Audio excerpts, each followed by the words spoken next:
Hi, this is class number 7 for Prelims 2022 General Studies Revision. हम 11 topic करेंगे in around 30 minutes of time. आज हम देखेंगे biomes. Biomes में ये सारे बायोम्स वन बाय वन देखेंगे। इंटरनेशनल विमेंस डे के बारे में जानेंगे। सत्यमेव जयते जैसे जो क्विक फैक्ट्स हैं पॉलिटी के will get to no.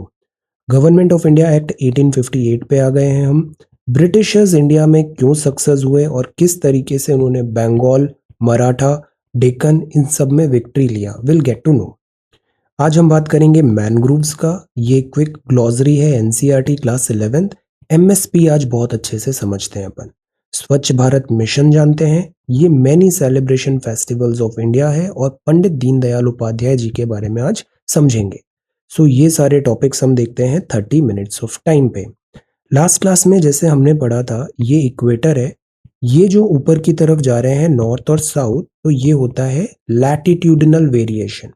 Similarly height ऊपर हो रही है तो ये होता है एल्टीट्यूडिनल वेरिएशन। तो इकोलॉजी में लैटिट्यूड और एल्टीट्यूड एक्स और वाई एक्सिस में वेरिएशन हो रहा है तो डिफरेंट फॉरेस्ट आते हैं, डिफरेंट प्लांट्स आते हैं, डिफरेंट एनिमल्स आते हैं। ये है अपना प्लैनेट अर्थ। ये इस तरीके से ऐसे रोटेट हो रहा है। तो सन हमें उगता नजर आता है फ्रॉम ईस्ट। नाउ देखो ये जो लाइन है, this line is called equator. तो देखो यहाँ पे ग्रीनरी ज्यादा है, इक्वेटर पे ग्रीनरी ज्यादा है यहाँ पे। जैसे जैसे अपन नॉर्थ में जा रहे हैं देखो एनिमल्स भी चेंज हो गए और कलर भी चेंज हो गया। क्यों? क्योंकि इससे नॉर्थ में सोलर इंसोलेशन कम होता है। अब जैसे अपन ट्रॉपिक ऑफ कैंसर से नीचे इक्वेटर पे देखते हैं, इक्वेटोरियल। एक्चुअली ये पूरा पीडीएफ है, इसमें पूरा कंपाइलेशन है। ये मैं शेयर कर दूंगा, आप इसको क्विक रीड कर देना, स्टैंडर्ड बुक से ही लिया है। मैं आपको यहाँ पे विजुअलाइज करा देता हूँ कि किस तरीके से एनिमल्स और ये चेंज हो रहे हैं, ताकि अपने को रिटेंशन अच्छा रहेगा वहाँ पे। अब सबसे पहले इक्वेटर देखते हैं। तो देखो इक्वेटर इतना ग्रीन है क्योंकि बारिश बहुत हो रही है। और देखो कैसे एनिमल्स हैं यहाँ पे। Look, these are the animal. कल मलय पेनिनसुला देखा था, ये सबसे बड़ा है आर्कीपेलागो, दीज ऑल आइलैंड्स। तो देखो इक्वेटर फॉलो कर रहे हैं अपन। Look at the type of animals, different animals है और एनिमल्स के नंबर भी बहुत ज्यादा है यहाँ पे, है ना। और इसके अलावा इक्वेटर में ओशियन भी आ जाता है, पॉलिनेशिया, मेलानेशिया, ऐसे पैसिफिक क्रॉस किया और फिर हम आ गए ये अमेरिका में। सदर्न अमेरिका से इक्वेटर पास हो रही है। Look at the type of animals and their variety. जैसे ये कौन सा एनिमल है, टेल।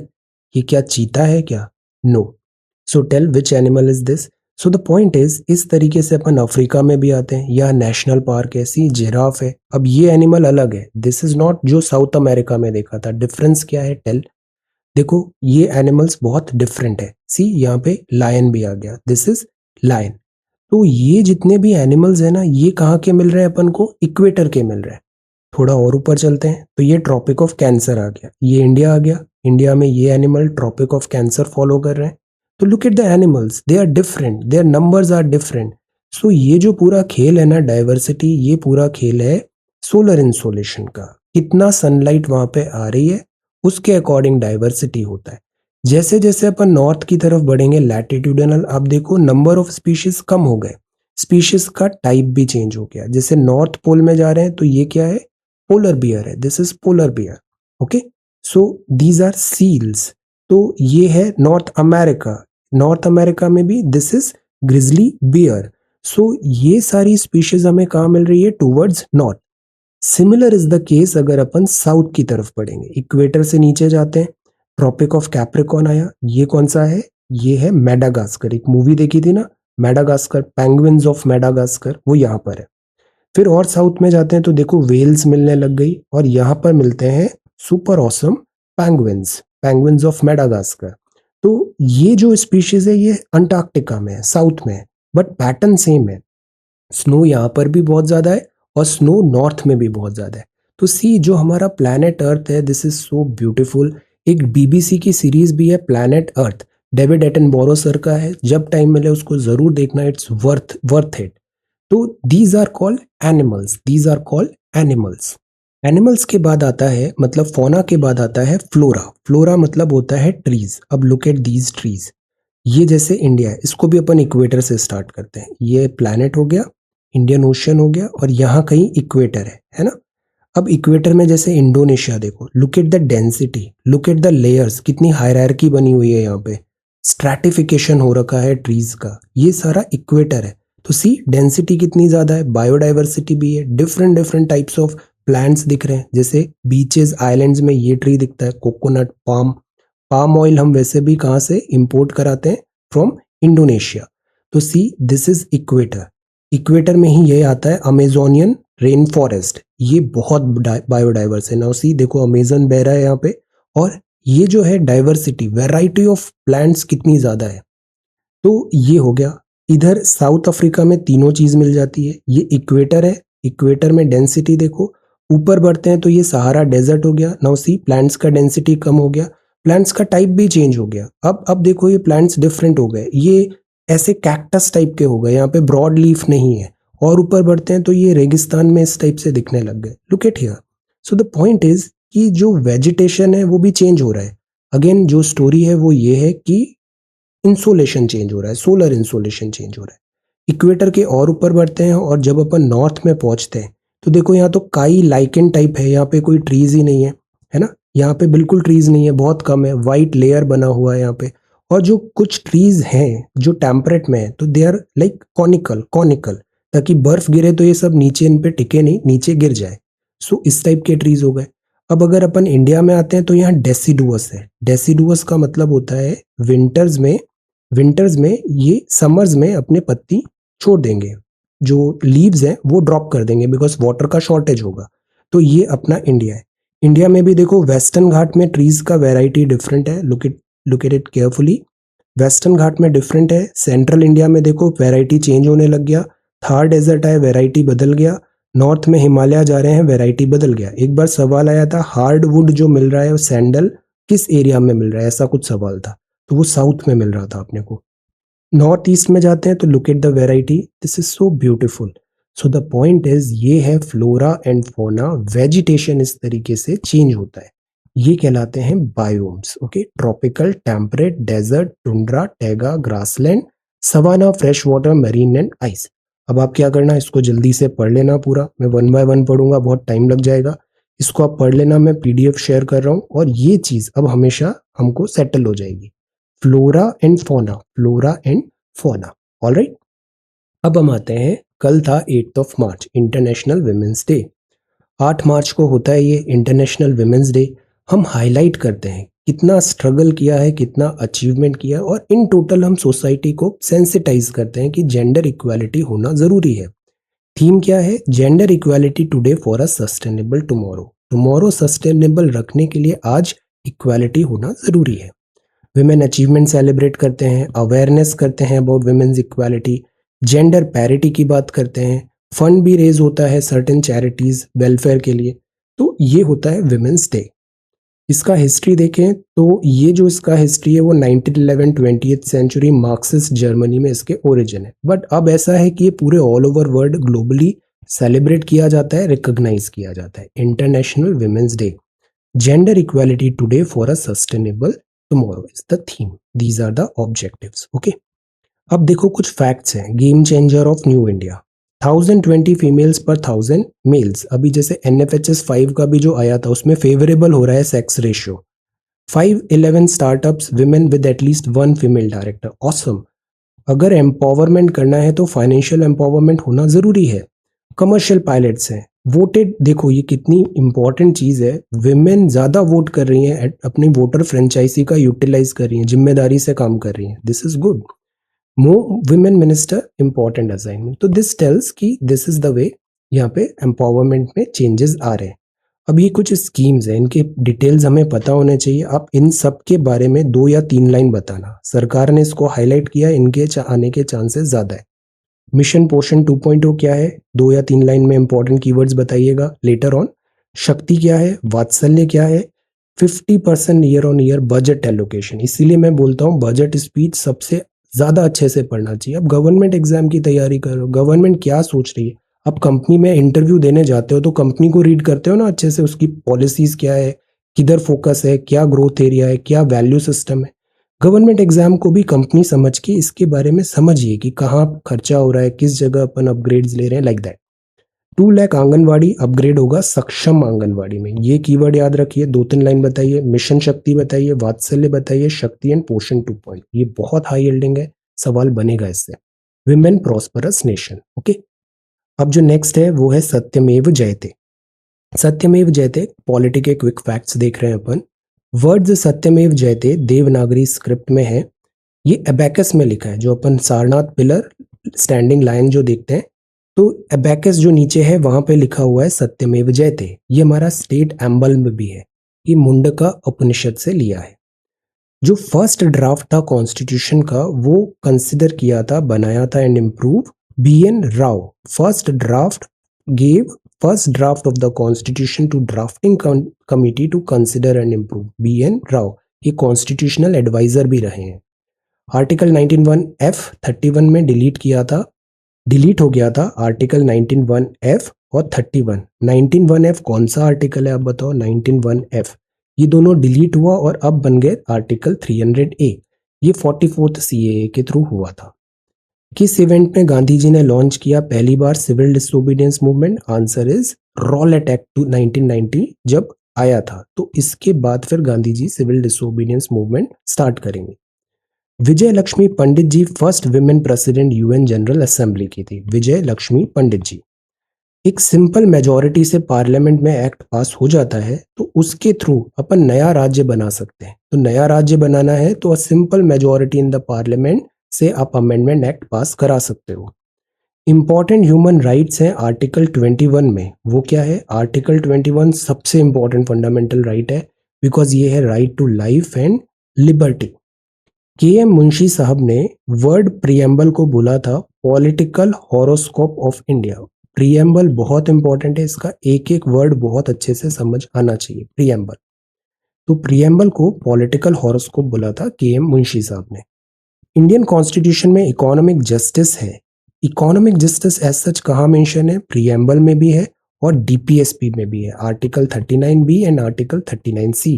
तो इकोनॉमिक जस्टिस प्रियम्बल में भी है और DPSP में भी है। इंडिया, आर्टिकल 1 देखें तो इंडियन कॉन्स्टिट्यूशन में India is referred as Bharat. So ये क्विक फैक्ट्स हैं। मुंडका उपनिषद से सत्यमेव जयते है। BN राव साहब ने first draft committee. Article 19(1)(f) और 31 डिलीट हुए थे, 31 डिलीट हो गया, 19(1)(f) हो गया 300A। Rowlatt Act 1919 civil disobedience movement. Vijay Lakshmi Pandit ji president UNGA। Simple majority से नए राज्य बनाने का अमेंडमेंट आ सकता है। Right to life and liberty है आर्टिकल 21। KM मुंशी साहब ने political horoscope of India preamble को बोला। इकोनॉमिक जस्टिस प्रियम्बल और DPSP दोनों में है और भारत लिखा है इंडियन कॉन्स्टिट्यूशन में। अब हम आते हैं गवर्नमेंट ऑफ इंडिया एक्ट 1858 पे। इससे पहले अपन ने 1853 पढ़ लिया था, 1833 पढ़ लिया था। रिवीजन बहुत जरूरी है, 1813 भी हमने देख लिया था। तो अब इस एक्ट को देखते हैं। 1857 में रिवोल्ट हो चुकी है, तो अब हो गया फर्स्ट वॉर ऑफ इंडिपेंडेंस आ गया। कुछ ऑथर्स इसको सिपॉय म्यूटिनी भी बोलते हैं। तो अब ब्रिटिशर्स को लगा ईस्ट इंडिया कंपनी जो धीरे धीरे अपन कॉर्नर कर ही रहे थे, इसको पैकअप करा दो। तो एक्ट जो आया वो ये आया कि ईस्ट इंडिया कंपनी में प्रॉब्लम है सारा, ब्रिटिश मोनार्की में नहीं। तो ब्रिटिश मोनार्की तो even good government of India लाना चाहती है, तो इस एक्ट को बोला this is good government of India act. East India company is nothing, उसको अबॉलिश कर दिया है। सारा पावर अप, टेरिटरी, रेवेन्यू सब ब्रिटिश क्राउन के अंदर आएगा। तो जो भी रिसेंटमेंट थे 1857 पे, वो सब डाला गया ईस्ट इंडिया कंपनी के ऊपर और उसको पैकअप करा दिया, और अब सीधा ब्रिटिश क्राउन इंडिया को रूल करेगा और ये good government of India act लाए हम। ये उनका मैसेजिंग था। प्रोविजंस क्या थे? इंडिया जो था वो अब govern by name her majesty. सीधा क्वीन जो है वहां पे एयर एंड मैजेस्टी ब्रिटिशर्स, वो अब इंडिया को डायरेक्टली गवर्न करेंगे। गवर्नर जनरल ऑफ इंडिया अब वाइस रॉय ऑफ इंडिया बन गया, नया पोस्ट बनाया। डायरेक्ट रिप्रेजेंटेटिव ब्रिटिश क्राउन का होगा ये, और लॉर्ड कैनिंग पहले वाइस रॉय बनेंगे। ओके, जो डबल गवर्नमेंट का सिस्टम था कि एक बोर्ड ऑफ कंट्रोल आया, फिर court of director, remember Pitt's India act, वो अब खत्म हो गया। एक नया ऑफिस बना सेक्रेटरी ऑफ स्टेट का, जिसमें सारी अथॉरिटी कंट्रोल इंडियन एडमिनिस्ट्रेशन का हो गया। Secretary of state member British cabinet का था। तो सी डायरेक्ट प्रेजेंटेशन दिखा रहे हैं कि सरकार का मंत्री, ब्रिटिश सरकार का मंत्री, कैबिनेट मिनिस्टर इंडिया को डील कर रहा है, सेक्रेटरी ऑफ स्टेट। तो इससे क्या होगा? रेस्पॉन्सिबिलिटी यहाँ पे दिखाई गई कि सीधा ब्रिटेन से कैबिनेट मिनिस्टर आके इंडिया में सेक्रेटरी ऑफ स्टेट बना है। 15 मेंबर काउंसिल बनी जो सेक्रेटरी ऑफ स्टेट को असिस्ट करेगी, ये एडवाइजरी रहेगी और जो सेक्रेटरी ऑफ स्टेट है वो इसका चेयरमैन रहेगा। तभी हम आगे देखते हैं ना, मोंटे मिर्लो रिफॉर्म, ऐसे दो दो नाम आ रहे हैं ना, वो इसलिए आ रहे हैं, एक वाइस रॉय है और एक सेक्रेटरी ऑफ स्टेट है। सेक्रेटरी ऑफ स्टेट एक बॉडी कॉर्पोरेट बनाया जिसको स्यू भी कर सकते हैं, being sued in India and England, तो रेस्पॉन्सिबिलिटी बढ़ाई, इसीलिए इसको बोला गया गुड गवर्नमेंट है। एक्ट ऑफ 1858 ज्यादा कुछ था नहीं, बस नाम चेंज कर दिए थे इन्होंने, इंप्रूवमेंट ऑफ एडमिनिस्ट्रेशन था। अब डायरेक्ट जो था कंट्रोल वो ब्रिटिशर्स का आ गया, तो ये 1858 है। अब से जो है ना 1868 एंड ऑनवर्ड्स बहुत 61 एंड ऑनवर्ड्स बहुत इंपॉर्टेंट एक्ट्स आएंगे, सब अच्छे से अपन पढ़ेंगे। 61, 93, 19, फिर 1935, 1909, ये सारे। तो ये है government of India act 1858, sepoy mutiny के बैकड्रॉप में आया। एक्ट ये थे, east India company abolish, Lord Canning governor general viceroy हो गए और डायरेक्ट क्वीन हो गई। डबल गवर्नमेंट खत्म, सेक्रेटरी ऑफ स्टेट नया ऑफिस बना जो खुद एक ब्रिटिश कैबिनेट मिनिस्टर होगा। एडवाइजरी काउंसिल हुई, कंपनी अब बॉडी कॉर्पोरेट स्यू हो सकती है। तो ये 5 इंपॉर्टेंट चीजें 1858 के। पहला, गवर्नर जनरल वाइसरॉय बना, लॉर्ड कैनिंग, कंपनी खत्म। डबल गवर्नमेंट मतलब ये बोर्ड ऑफ डायरेक्टर प्रोविजन खत्म। सेक्रेटरी ऑफ स्टेट नया बना, British cabinet minister viceroy, this secretary of state रहेगा। एडवाइजरी काउंसिल रहेगी और कंपनी अब स्यू हो सकती है। तो दिस इज 58। बिफोर दैट इसमें अपन देखें तो ब्रिटिशर्स कैसे धीरे धीरे इंडिया में सक्सेस हुए। बिकॉज एक है ना, व्यापारी बन दया चाहता, जब डहलोजी इंडिया आया फिर उसने पाव पसारे बदल दी काया। ये पोएम किसने लिखा है? Answer, factors which gave success to British in India. क्यों? सुपीरियर आर्म्स थे, मिलिट्री डिसिप्लिन था। Discipline is the key to success. आप पूरा हिस्ट्री उठा के देख लो, मोटिवेशन लास्ट नहीं करता है, डिसिप्लिन और हैबिट से ही एक्स्ट्रा ऑर्डिनरी सक्सेस मिलती है। एग्जाम में भी डिसिप्लिन और हैबिट सबसे इंपॉर्टेंट चीज है। Make good habits, you are sum total of your habits. तो मिलिट्री डिसिप्लिन हुआ, सिविल डिसिप्लिन हुआ, लीडरशिप इनकी अच्छी थी। इनकी जो लीडरशिप थी, ब्रिटिशर्स के पास वेल ट्रेन्ड ऑफिसर्स थे, लीडर्स थे। फाइनेंशियल स्ट्रेंथ था और नेशनलिस्ट प्राइड भी था, जो इंडिया में नेशनलिज्म बाद में राइज होगा। इन सब के कारण ब्रिटिशर्स को इंडिया में सक्सेस मिला। अब इससे भी सवाल आ सकते हैं डायरेक्टली, किसके कारण ब्रिटिशर्स को सक्सेस मिला? तो ये सारे रीजंस हैं। अब कॉन्फ्लिक्ट जो हुआ, सबसे पहले तो नवाब ऑफ बंगाल बड़े स्ट्रांग थे। एक्चुअली पुराना वाला बंगाल था, ये काफी बड़ा था, उड़ीसा बिहार का भी पोर्शन था, बांग्लादेश वगैरह ये सब बंगाली था। और ये बहुत अच्छा जोन था बिकॉज गंगा का फर्टाइल एरिया था। बैटल ऑफ प्लासी कब होती है? जून 23, 1757 में, 1757। रॉबर्ट क्लाइव का विक्ट्री होता है सिराजुद्दौला पे।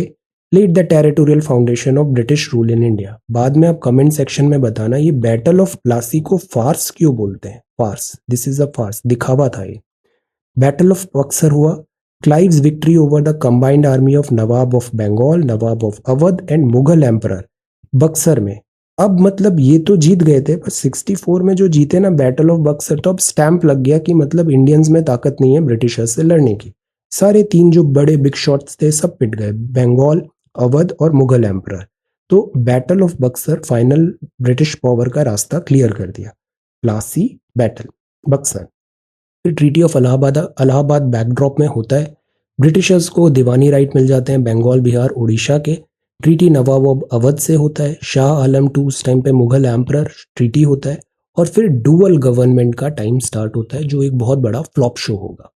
सो ये क्या हुआ? Conflict, battle of Plassey June 23, 1757, battle of Buxar 1764, treaty of Allahabad 1765 और फिर डुअल गवर्नमेंट 65 से 72। ये इनिशियल फेज है ब्रिटिश इंडिया का, ईस्ट इंडिया कंपनी का, और सक्सेस उन्हें ऐसे मिल रही है। ऑलराइट, अब बात करते हैं मैनग्रोव की, क्योंकि साइक्लोन अम्फन आया और भी बहुत सारे साइक्लोन्स आए। हमने जान लिया कि अगर कोस्ट को प्रिवेंट करना है, बचाना है, आईपीसीसी रिपोर्ट भी यही बोलती है, मैनग्रोव प्लांटेशन करो। इससे क्या होगा? कोस्टल जो है वो मल्टीपल सेफगार्ड होगा, कंजर्व होगा। तो ये कुछ मैनग्रोव ना इस टाइप के दिखते हैं, मैनग्रोव्स इस टाइप के दिखते हैं। ये सॉल्ट टॉलरेंट स्पीशीज होती है। तो ये सॉल्ट टॉलरेंट होती है, प्रोडक्टिव होती है, ऑक्सीजन एडेप्टेड, ज्यादा नहीं है, बायोडाइवर्सिटी का हब है। तो देखो सुंदरबन डेल्टा सुंदरी मैनग्रोव्स के कारण है और वो कितना बायोडाइवर्स है। तो ग्रोथ इज वेरी इंपॉर्टेंट जो यहाँ पे होती है। मैनग्रोव्स वैल्यूएबल भी होते हैं, जैसे मैनग्रोव्स इकोसिस्टम सर्विस करते हैं। ये सवाल भी पहले आया है कि मैनग्रोव क्या क्या बेनिफिट देते हैं। कोस्टल प्रोटेक्शन है, कार्बन स्टोरेज है, वाटर फिल्ट्रेशन है, यस वाटर फिल्ट्रेशन भी है, सॉल्टी वाटर को स्टॉप करते हैं, रिक्रिएशन एंड कल्चर है, और फिशरीज प्रोडक्शन है। तो ये सारी चीजें इकोसिस्टम सर्विस कहलाती है। अब अगर देखें मैनग्रोव ट्री के बारे में, तो ये बायोडाइवर्सिटी है, यहाँ बहुत बर्ड्स और एनिमल्स होते हैं। ये नेचुरल हैजार्ड, सुनामी, साइक्लोन से मैनग्रोव्स हमको बचा के रखते हैं। कोस्टल इरोजन को भी मैनग्रोव स्टॉप करते हैं, प्रिवेंट करते हैं। मैनग्रोव्स इनलैंड वाटर क्वालिटी को फिल्टर करते हैं, पॉल्यूटेंट को, तो स्वच्छ पानी देते हैं हमें। स्पॉनिंग ग्राउंड्स है फिश और शेल फिश का, तो sea fisheries Matsya Sampada Yojana is very important. Then mangrove source of food, fodder, medicine, fuel, wood भी है कोस्टल कम्युनिटीज का, एक्सेलेंट। तो हम बहुत ज़्यादा वो करते हैं, दिस जो मैनग्रोव है ये हमारी बहुत हेल्प करते हैं, तो that is why mangrove conservation important है। अब आप बताना बाद में इंडिया में मेजॉरिटी कहाँ मैनग्रोव्स मिलते हैं, मैनग्रोव्स कहाँ ज़्यादा मिलते हैं। Okay, mangroves, these are mangroves India में लोकेशन। ज्योग्राफी देखते हैं, ज्योग्राफी का ये सेकंड पार्ट है और 11th का अपना दिस ज्योग्राफी कंप्लीट हो जाएगा, ग्लॉसरी। गली इरोजन क्या होता है, ये एक्चुअली मिट्टी आ रही है, इरोजन मतलब होता है मिट्टी तोड़ रही है, मिट्टी बहा के ले जा रही है, जमीन जो मिट्टी है, सॉइल है, वो पानी उसको बहा के ले जा रहा है, तो वो इरोजन कहलाता है। पहले इरोजन छोटा होता है, रिल होता है, स्प्लैश होता है, फिर बड़ा होकर वो गली इरोजन बनता है। It is the erosion of the soil and rock by the concentration of run off into gullies, ऐसे जैसे बीहड़ बन गए हैं चंबल के, these are gully erosion. Humus क्या होता है, इक्वेटोरियल फॉरेस्ट में देखते हैं, dead organic content of the top soil, that is called humus. ये बहुत आसान है और पता है सवाल भी यहीं से आते हैं और यहाँ गलती करते हैं, नहीं करना है। आइलैंड क्या होता है, मास ऑफ लैंड होता है surrounded by water, smaller than a continent, जैसे श्रीलंका एक आइलैंड है। जो अंडमान निकोबार है और लक्षद्वीप है, क्या दोनों सेम टाइप के आइलैंड हैं, अगर नहीं तो दोनों किस टाइप के आइलैंड है, टेल। जेट स्ट्रीम्स क्या है, ये अर्थ है, ऊपर एक गार्लैंड की तरह एक ऐसा एयर बह रही है, दिस इज गार्लिंग टाइप विंड बह रही है, काफी ब्रेथ एंड लेंथ है, ये गार्लिंग की तरह है, this is jet stream. Strong steady westerly wind है, विंड हमेशा जिस डायरेक्शन से आती है उससे उसका नाम होता है, blowing just below the tropopause. Lake क्या होती है, body of water that lives in a hollow in the earth surface entirely surrounded by land, मतलब जमीन पे है और ऐसे चारों तरफ लैंड है, और ये एक लेक हो गई। लेक से भी सवाल आए हैं, टेक्टोनिक लेक क्या होती है, जो लोनार लेक है ये किस टाइप की लेक है, कुछ ही दिन पहले हमने पढ़ा है, आंसर। लैंडस्लाइड अभी वेस्टर्न घाट्स में हमने देखा, मास मूवमेंट इन होता है, रॉक और डेब्री अचानक नीचे गिर गया, क्यों गिरा, इन्फ्लुएंस ऑफ ग्रेविटी, उसकी बाइंडिंग कैपेसिटी कम हुई, फोर्स नीचे ग्रेविटी लग रही है और वो नीचे धस गया, तो that is called landslide, failure along a shear plane. Meander क्या होता है, ऐसे मिएंडर रिवर करती है। प्रोनाउंस्ड कर्व और loop in the course of river channel, meandering usually mature youth stage में आता है। मॉनसून क्या होता है, complete reversal of wind over a large area leading to a change of season. अब इस लैंग्वेज को भी पिक करो, बड़ी प्रिसाइज लैंग्वेज है, कम शब्दों में डेफिनेशन लिखा है, ये स्टाइल आंसर राइटिंग में भी रिफ्लेक्ट होना चाहिए। नेशनल पार्क क्या होते हैं, ये strictly reserve for protection of wild life, forestry, grazing, cultivation not allowed. Sanctuaries में क्या अलाउड होता है, ये आंसर, और बायोस्फेयर में क्या ये अलाउड होता है, फॉरेस्ट्री, ग्रेजिंग, कल्टीवेशन वगैरह। पास क्या होता है, जैसे हमने पढ़ा था थाल घाट, भोर घाट, तो ये जो है माउंटेन रेंज है, बीच में एक गैप आ गया जहां से अपन कनेक्ट करते हैं। तो हमने क्या देखा था, मुंबई मुंबई और पुणे को कौन सा पास कनेक्ट कर रहा है, आंसर पास। पेनिनसुला क्या है, ये इंडियन पेनिनसुला है, तीनों तरफ सी है, land jutting out into the sea. Plain क्या है, गैंगेटिक प्लेन है, एक फ्लैट है, जनरली अनड्यूलेटिंग है, कोई फीचर नहीं है, समतल है पूरा। प्लेटू क्या होता है, टेबल की तरह होता है, ये हाइट है, ऊपर से फ्लैट है, जैसे तिब्बत प्लेटू, रिलेटिवली फ्लैट टॉप है बट एलिवेटेड है, वो टेबल की तरह है। प्लाया क्या होता है, ये लो फ्लैट सेंट्रल एरिया बेसिन है, इनलैंड ड्रेनेज है, एरिया ऑफ लो रेनफॉल में अक्सर ऐसा दिखता है। इनलैंड ड्रेनेज है, जैसे कुछ रिवर्स इंडिया की है जो इनलैंड ड्रेनेज करती है, inland drainage, low flat central area of a basin, inland drainage. Protected forest क्या होता है, यहाँ थोड़ा प्रोटेक्शन मिला है, यहाँ पे प्रोहिबिटेड है सर्टेन ह्यूमन एक्टिविटीज। रैपिड्स क्या होते हैं, जैसे हरिद्वार वगैरह आप जाते हो, उत्तराखंड जाते हो, तो वहां पे आप रिवर राफ्टिंग करते हो ना, this is rapids. Swift flowing water है रिवर बेड में, सडनली अगर डिफरेंस आ रहा है रिवर बेड में, हार्ड रॉक आ गई तो ऐसे बहुत तेजी से पानी रैपिड बनाता है, these are rapid. Reserve forest क्या होता है, जिसको रिजर्व कर रखा है फॉरेस्ट ने, वहां एक सर्टेन डिग्री ऑफ प्रोटेक्शन है, एक्टिविटीज वहां पे प्रोहिबिटेड है ह्यूमन। सेंचुरीज क्या होता है, अभी यहाँ पे अपन ने देखा कंजर्वेशन ऑफ एनिमल भी है, बट कुछ अमाउंट पे फॉरेस्ट से टिम्बर, माइनर फॉरेस्ट प्रोडक्ट्स वगैरह लेना अलाउड है। एनिमल्स को इम्पैक्ट नहीं करना है, but certain human activities allowed है। सॉइल प्रोफाइल, इसको आगे मैं और डिटेल में बताऊंगा। सॉइल प्रोफाइल जैसे हमारा करियर बनता है ना बेसिक से, ऐसे सॉइल भी बनती है। नीचे पेरेंट रॉक होती है, फिर उसका डिग्रेडेशन और एटमॉस्फेयर वगैरह से डिफरेंट दिस प्रोफाइल बन रही है, लेयर बन रहा है, O horizon, E horizon, like that. इसको आगे और डिटेल में मैं बताऊंगा। Vertical section of soil from ground surface to the parent rock. Sub continent, जैसे इंडिया सब कॉन्टिनेंट है, प्रॉपर कॉन्टिनेंट भी नहीं है बट काफी बड़ा है, डिस्टिंक्ट है, तो सब कॉन्टिनेंट। तराई, जैसे यूपी में इधर तराई बेल्ट है हिमालय के जस्ट नीचे। टेक्टोनिक मतलब फोर्स हो रही है, इंडियन प्लेट है इधर यूरोपियन प्लेट को, Indo Australian plate European plate को ऐसे हिट कर रही है, तो ये टेक्टोनिक एक्शन हो गया। अनक्लास्ड फॉरेस्ट है जिसको अपन ने क्लासिफाई नहीं किया, तो ये सब क्या हो गए, टाइप्स ऑफ फॉरेस्ट। हम एमएसपी पढ़ते हैं अब अपन quickly. MSP for a crop is the price at which the minimum support price होता है। ये वो प्राइस होता है जिसपे government is suppose to procure buy crop from farmers if the market price falls below it. मतलब कम से कम 100 रुपए क्विंटल में तो सरकार खरीद लेगी अगर मार्केट में भाव चला गया 80-90 का, तो एक गारंटी मिल गई कि कम से कम इतना कीमत तो आपको मिल ही जाएगा, मिनिमम सपोर्ट प्राइस। तो ये फ्लोर डिसाइड करता है market price, certain minimum remuneration उनको मिल जाएगा ताकि जो कीमत लगी है एग्रीकल्चर में वो रिकवर हो जाए, कॉस्ट ऑफ कल्टीवेशन रिकवर हो जाए। तो ये एमएसपी हो गया। ऑब्जेक्टिव क्या होते हैं, इंसेंटिवाइज भी देते हैं। जैसे एक टाइम था ग्रीन रिवॉल्यूशन, व्हीट और राइस को इंसेंटिवाइज, एमएसपी अच्छा मिला तो ज्यादा लोगों ने एमएसपी लगाना चालू कर दिया, लाइक दैट। बेंचमार्क मिल जाता है, ज्यादा लोग एग्रीकल्चर में आते हैं, तो इस तरीके से इसका ऑब्जेक्टिव होता है। कमोडिटीज वगैरह अनाउंस प्राइस पहले हो जाती है तो उसका प्रोडक्शन बेटर होने लग जाता है, ये ऑब्जेक्टिव है। The idea is main is कि इधर इंश्योरेंस प्रोवाइड करें फार्मर्स को। प्राइस मार्केट में अगर बहुत कम हो जाएगा, बम्पर क्रॉप प्रोडक्शन हो गया, प्रोडक्ट का प्राइस बहुत कम हो गया है, तो उस केस में फार्मर कम्युनिटी को सेफगार्ड करने के लिए जो एक थ्रेशोल्ड है, इस पे सरकार वो प्राइस पे सामान खरीद लेगी ताकि उनको नुकसान नहीं हो। अब ये कितनी क्रॉप के होता है, ये हर सीजन में अनाउंस होता है। मिनिमम सपोर्ट प्राइस 23 क्रॉप का सरकार अनाउंस करती है। इसमें 7 सीरियल्स हैं, पैडी, व्हीट, मेज, बाजरा, ज्वार, रागी, बार्ली। इसका अपन ने एक दूसरा अच्छा नोट्स भी है, वो भी मैं बताऊंगा न्यूज़पेपर में जो अपन ने देखा था। पल्सेस में चना, अरहर, उड़द, मूंग, मसूर है। ऑयल में rapeseed, mustard, soybean, sunflower, sesame, safflower, niger seed भी है। कमर्शियल में cotton, sugarcane, copra, raw jute है। ऐसे करके 23 क्रॉप पे एमएसपी आती है। एमएसपी डिसाइड कौन करता है, यूनियन गवर्नमेंट करती है और गवर्नमेंट का डिसीजन होता है।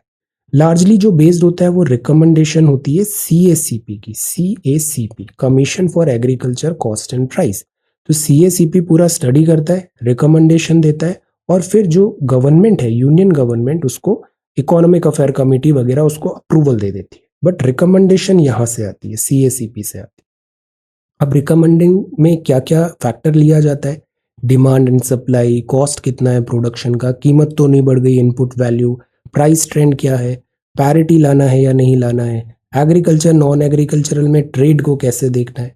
इन सब चीज़ों को देखकर CACP, commission for agriculture cost and prices, बोलता है 100 रुपए किलो आप गेहूं को कर दो, तो फिर उसको economic affair this government, union government उसको ओके कर देती है। इस तरीके से सीएसीपी बनता है। सीएसीपी की रिकमेंडेशन से एमएसपी अनाउंस होता है, मिनिमम सपोर्ट प्राइस।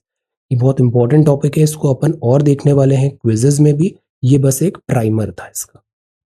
स्वच्छ भारत मिशन बहुत न्यूज में है। स्वच्छ भारत 2014 में लॉन्च हुआ था। स्वच्छता हमारा गोल है, बिकॉज गांधी जी ने क्या है, cleanliness is next to godliness. Objective क्या है, ओपन डेफिकेशन फ्री करना है सारे स्टैच्यूरी टाउन्स में। ओपन डेफिकेशन नहीं होना चाहिए, ये सारी बीमारियों की जड़ है। साइंटिफिक मैनेजमेंट भी करना है सॉलिड वेस्ट का। बिहेवियर चेंज भी लाना है, जो बिहेवियर, ह्यूमन बिहेवियर है हमारा, इंडियंस का बिहेवियर, वो जन आंदोलन के थ्रू बेटर हैबिट्स बनाए। परफॉर्मेंस क्या है, सैनिटेशन मिला। स्वच्छ भारत मिशन अर्बन अगर अपन देखें, 100% एक्सेस हो चुका है सैनिटेशन फैसिलिटी अर्बन हाउस में। अब प्रॉब्लम ये है कि नॉन वर्किंग ज़्यादा हो गए हैं ये जो टॉयलेट्स बनाए हैं, बट फिर भी गवर्नमेंट रिकॉर्ड में 100% एक्सेस है सैनिटेशन फैसिलिटी का। 70 लाख हाउस होल्ड में ये मिला है, because this is associated with dignity as well, dignified sanitation. अब ये गूगल मैप्स से भी अटैच्ड कर दिया है हमने। ODF प्लस और ODF डबल प्लस, ये दो नए कीवर्ड्स अभी काफी बजवर्ड बनाए, इनका मीनिंग आप बताओ। गूगल मैप से ऐसा है कि आप जैसे देखो सुलभ शौचालय भी होते हैं, SBM टॉयलेट्स भी हैं, तो ये अब मतलब इजी अवेलेबिलिटी हो गया है हर जगह, टेक्नोलॉजी का यूज किया है 950 सिटीज में। आप बताओ ODF प्लस और ODF डबल प्लस में क्या डिफरेंस होता है। एप्लीकेशन के थ्रू होता है, एक्सेस हो जाएगा अर्बन एरियाज में दीज टॉयलेट्स का। Ministry of home urban affair 2016 इसको इंट्रोड्यूस किया है, और अभी स्वच्छता ऐप 2.0 भी आने वाला है। तो ये कुछ फैक्ट्स हैं, इसको भी आगे अपन एडवांस्ड जब क्विज करेंगे, अभी तो टेलीग्राम पे देख रहे हैं, वो 10 डेली करिए, एडवांस्ड क्विज में इसको अपन और डिटेल में देखेंगे। ये वन इंडिया है, वन फेस्टिवल मैनी सेलिब्रेशन। जितने भी हार्वेस्ट फेस्टिवल होते हैं ना, इससे सबसे ज्यादा सवाल आते हैं हार्वेस्ट फेस्टिवल। जैसे माघ बिहू कहाँ है, इधर है। मकर संक्रांत यहाँ पर है, ये पौष है, ये मकर संक्रांति है, ये सब पता है सारे हार्वेस्ट फेस्टिवल है, बट नाम अलग अलग है। ये पेड्डा पंडुया है, ये पोंगल है, पोंगल यहाँ होता है। ये मकर विलाक्कू है, ये मकर संकर माना है, ये मकर संक्रांति है। पंजाब तरफ उत्तरायण बोलते हैं। ये खिचड़ी पर्व है यूपी में, मकर संक्रांत। माघी और लोहड़ी इधर पंजाब हरियाणा में बोलते हैं, राजस्थान में उत्तरायण था। और जम्मू कश्मीर तरफ इसको बोलते हैं शिशुर सनेक रात, संक्रांत। तो ये जो है ना, ये अलग अलग नाम है। इसका एक और अच्छा PDF है फेस्टिवल्स का, वो मैंने पहले टेलीग्राम पे किया था, उसको मैं एक बार और शेयर करूंगा। फेस्टिवल्स, और वो भी हार्वेस्ट फेस्टिवल। हार्वेस्ट फेस्टिवल एक बार अच्छे से पता होना चाहिए, हार्वेस्ट फेस्टिवल। ओके, ये पंडित दीनदयाल उपाध्याय जी हैं। आपका जन्म 25 सितंबर 1916 का हुआ था। अब बहुत इंपॉर्टेंट फ्रीडम फाइटर रहे हैं, इकोनॉमिस्ट थे, एजुकेशनिस्ट थे, राइटर थे और जर्नलिस्ट थे। पॉलिटिक्स आपने एंटर किया with the aim of serving the nation, सेवा भाव। Carved out India's liberal and indigenous character of democracy, western philosophy नहीं, हमने खुद का अपना दिस कैरेक्टर यहाँ पे बनाया। Effective principles, moral values party के एस्टेब्लिश किए। इंटीग्रल ह्यूमनिज्म को आपने एनकरेज किया, ये कीवर्ड है, इससे सवाल आएगा, इंटीग्रल ह्यूमनिज्म। अंत्योदय को आपने एक्सप्रेस किया, philosophy of Antyodaya, poorest of the poor को हमें बेनिफिट्स पहुंचाने हैं। एकात्म मानववाद, अंत्योदय का उनका विचार, ये दो इंपॉर्टेंट कीवर्ड है।